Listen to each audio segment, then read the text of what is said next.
Somebody we got to give a lot of credit to that I don't think necessarily gets enough credit is Oumar Ballo, leader of men. Listen, at the end of the day, this dude is a double-double machine. 7 straight double-doubles. Yes, he has problems in the defensive pick and roll. I get all of that. But Brad, you and I have been watching Arizona basketball a long time. There's not a lot of players that you could just pencil in at a double-double. And he's putting up Ben Davis type numbers where essentially it's 15 and 10 every single game. He has been a really good player for the University of Arizona. Yeah, I mean, I think I feel like U of A fans, and maybe it's fans across basketball, are more critical of big guys than any other position. We don't get mad that Kelvin Ifan didn't have game-breaking speed, right? Right. What was he? He's a power back. Right. Well, Oumar Ballo is a big plotting big man. He's not Channing Frye. He's not Jordan Hill. But he's a darn good at what he is, and he's a space filler. He gets you a double-double. Does he have any game beyond 8 feet? No. No, and he never will, and I don't care. Does he have hands like feet? Yeah. Does he get winded because he's a 280-pound dude gumming up and down the floor? Yeah, he's not Christian Coloca. So if we can accept what he is and know what his limitations are, then sit back and enjoy it because he's really good for what he is. Again, we didn't get mad that, think of 3-point shooting guy who didn't take it to the lane.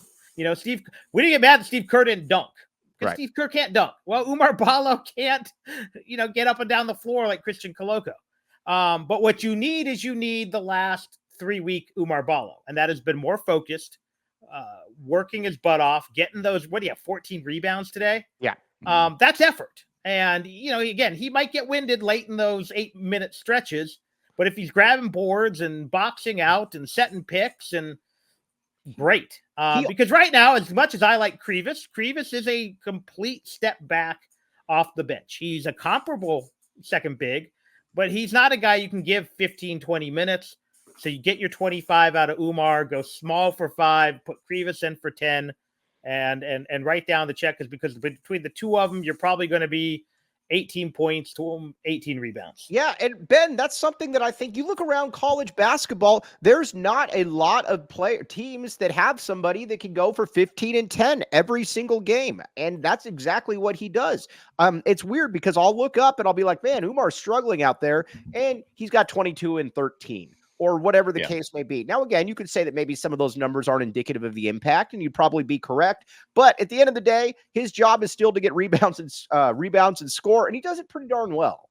Yeah, I mean, there's not much you can hold against him when he's putting up numbers like that. I mean, he's averaging 14 and 11 in Pac-12 play this year. So, right. I mean, how much more can you really get out of a big guy? Yeah, to Brad's point, would you like them to be a little bit more skilled and a little bit more versatile? Yeah, but it's a good problem to have.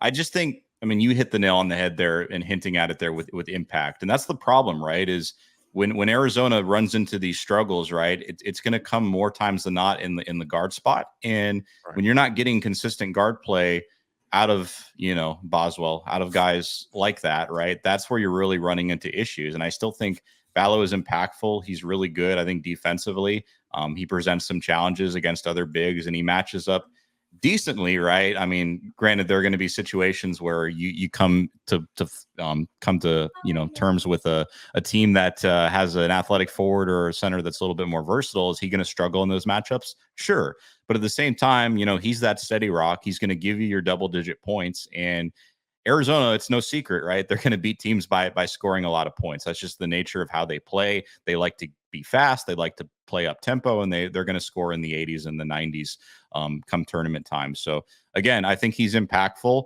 and it's an advantage that I think this team has, because when you look across the top teams in college basketball, outside of maybe Houston and some of these other big teams, UConn doesn't have a big that can do that from a scoring perspective, right? And some of these other teams, just something to keep in mind. But he's huge. I'm glad we have him. Is he limited? Yeah, but at the same time, this team is not where they are without him either. Oumar is also the player that, Brad, I think a lot of people probably won't realize how impactful he was until he's gone. He feels like he's one of those players where you're like, man, it would be nice to have Oumar getting, when you're struggling for rebounds or whatever the case may be. I think his legacy here is going to age well. Yeah, I think he's a player who's a better version of Caleb Tarczewski. Mm-hmm. Tarczewski was just a really solid guy for 4 years. Right. That's why he's one of the winningest players, if not the winningest player in U of A history. And did he live up to his 5-star billing? No, Caleb Tarczewski did not. Caleb Tarczewski was a really good role player. He was a not quite as good version for 4 years of AJ Bramlett. Right. But he was really good at what he did. And that's what Oumar's been. But Oumar's gotten a little bit better every year. You will not, Oumar's not a guy who can take over the game. He's not Shaq. He's not, Bancoot from Carolina. But what he is he's a guy Armando Baycott. Baycott. I was about to call Crash Bandicoot. Dude. Yeah, I don't know. You're It's been a long day already. I've already coached volleyball. I've already done Flowing Wells Little League signups. I've already spilled a drink on my microphone. It's a winner of a day. But the fact is, Oumar Ballo is the kind of guy who you don't realize helped you win a championship because he's that third guy, he's that fourth guy. But yeah, I think I think for the most part, fans look favorably upon him. I also just think, again, fans can be hypercritical of big.